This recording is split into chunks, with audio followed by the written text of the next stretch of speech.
ఈరోజు మన టాపిక్ అండి తేళ్ళు లేదా జర్రెలు కుడితే ఏంటి మెడిసిన్ ఏంటో ఒకసారి డిస్కస్ చేసుకుందాం. వెల్కమ్ టు హోమియో మీకోసం Sudharamana homeo clinic, doctor Padmaja, Tadepalligudem. ఎక్కువగా ఈ వర్షాకాలంలో మనకు కాదు అంటే సిటీస్లో పెద్దగా ఉండవు, కానీ ఈ ఫార్మర్ ల్యాండ్స్లో నెక్స్ట్ కొంచెం తడితడిగా ఉన్న ప్లేసెస్లో మనకి ఇవి తేళ్ళు కొట్టడం అనేది జరుగుతూ ఉంటుంది కదా. అది ఇంచుమించు సివియర్ పెయిన్ ఉంటుంది. ఒక 24 అవర్స్ అయితే పాపం తట్టుకోలేనంత నొప్పి ఉంటుంది. తేళ్ళు బాగా ఎక్కువ, జర్రలు కూడా ఈక్వల్లీ. అండ్ ఒక్కొక్కసారి వాపు వచ్చేస్తుంది కాలు, అలా విషయం పైకెక్కే కొద్దీ మనకి చాలా అదే పెయిన్ కూడా మనం అనుభవించవచ్చు. అలా పైకి వస్తుంది పెయిన్, అలా కూడా మనం తెలుసుకోవచ్చు అనమాట. సో ఇది జరిగినప్పుడు మనం ఇమీడియట్గా ఫస్ట్ ఏం చేయాలన్నది ఒకసారి చూసుకుందాం. ఓకే, ఈ తేలు కరిచినా జర్రలు కరిచినా ముందు కరిచిన బాధ కంటే ముందు నాకేమైపోతుంది, యాంగ్జైటీ చాలా ఎక్కువ కదా. యాంగ్జైటీ ఉంటుంది, టెన్షన్ ఉంటుంది, రెస్ట్లెస్నెస్, ఏదైనా జరిగిపోతుందేమో, ఏదైనా అవుతుందేమో, ఇలాంటివి. అంటే బాధ కూడా సివియర్గానే ఉంటుంది అనుకోండి, రెండు కూడా సివియర్గా ఉంటాయి.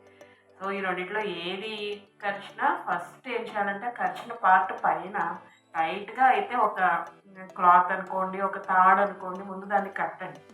కట్టాక మన హోమియో మెడిసిన్స్లో లెడంపాన్ 200C పిల్స్ అండ్ ఇంకొకటి ఆర్సనిక్ కార్బన్ 200C పిల్స్.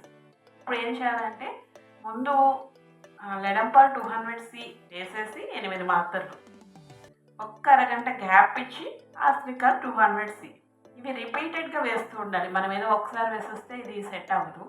స్లోగా మనం రిపీటెడ్గా అంటే ఇలా హాఫ్ అన్ అవర్కి ఒకసారి లెడంపాలు, మళ్ళీ ఆర్సనిక్ కార్బన్, మళ్ళీ లెడంపాలు, మళ్ళీ ఆర్సనిక్ కార్బన్, ఇలా మారుతూ ఉంటుంది. మనం అలా వేస్తూ ఉంటే నెమ్మదిగా మనకే అర్థమవుతుంది. అండ్ మనం పైన కట్టిన తాడుకి ఏంటంటే విషయం పైకి ఎక్కకుండా బాడీలో మీకు ఎక్కడ అంటే కొంచెం టైట్గా కడతాం కదా, ఎక్కడుందో అక్కడే ఆగేలాగా అది మనకి చాలా హెల్ప్ చేస్తుంది.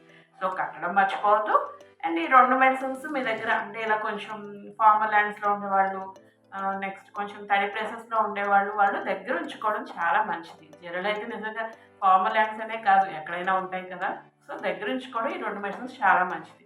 అండ్ తర్వాత ఇది కుట్టాక మనకి వాపు వచ్చింది, వాపు అనేది ఉంది. అయితే ఈ వాపుకి మనం ఏం చేస్తామండి, వాపు ఉండిపోద్ది ఈ నొప్పి తగ్గిన. ఈ వాపుకి మాత్రం ఎపిస్ 200C పిల్స్. ఇవి వాపు నెక్స్ట్ డే కూడా ఉండిపోయింది అనుకోండి, ఆ రోజు పొద్దున్న సాయంత్రం, ఆ నెక్స్ట్ డే పొద్దున్న సాయంత్రం కూడా 8 మాత్రలు వేసుకుంటే సరిపోతుంది మీకు. సో నేను టోటల్లీ 3 మెడిసిన్స్ చెప్పాను. ఈ 3 దగ్గర ఉంచుకుంటే మీకు వెంటనే ఈ తేళ్ళు జర్రలు కుట్టినప్పుడు వెంటనే ఏం వాడాలన్నది మనం చెక్ చేసుకోవచ్చు. అండ్ మన నెక్స్ట్ ఎపిసోడ్ గురించి చెప్పుకుంటాం కదా. నెక్స్ట్ ఎపిసోడ్ ఇస్ రొంప చేసినప్పుడు మనం ఏమేమి మెడిసిన్స్ వాడాలి ఇది చెక్ చేసుకుందాం. ఓకే, ఈ కంటెంట్ నచ్చినట్టయితే నా ఛానల్కి సబ్స్క్రైబ్ చేయండి, షేర్ చేయండి, లైక్ చేయండి అండ్ బెల్ ఐకాన్ ప్రెస్ చేయండి. Okay, thank you.